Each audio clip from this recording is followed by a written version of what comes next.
Nabibo karong adlaw ang Southern Philippines Medical Center tungod sa gipahigayong gift giving adto sa mga pasyente. Aning report. Gipangunahan sa DMI Medical Supply Incorporated uban ang inyong mga kapuso stars Martin Del Rosario o Clasher Garrett Bolden nga gipanguluhan usab sa Vice President ug Head sa GMA Regional TV Oliver Amoroso.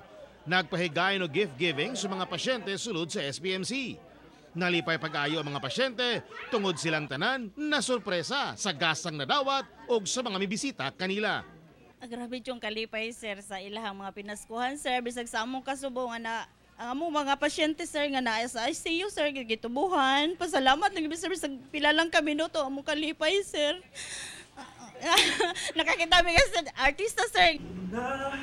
Giharana usab ni Clasher Garrett Bolden ang mga pasyente sa SPMC.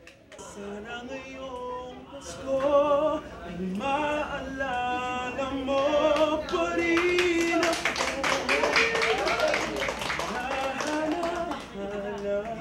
pag-ibig mo. Ang gift giving giatol usab sa birthday sa tag-iya og General Manager sa DMI nga mao si Miss Gina Marie Espejo. Matagtuig na kunong ginahimo kini sa mga kumpanya nga mohatag og pahalipay sa mga kabus panahon sa Pasko. Ingon man, muhatod usab og maayong balita gikan sa pulong sa Ginoo. These two things are actually inspired from the biblical perspective of giving.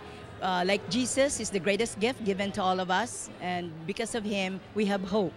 It's up to us. If we believe, then that faith will bring us to a certainty of being with God one day.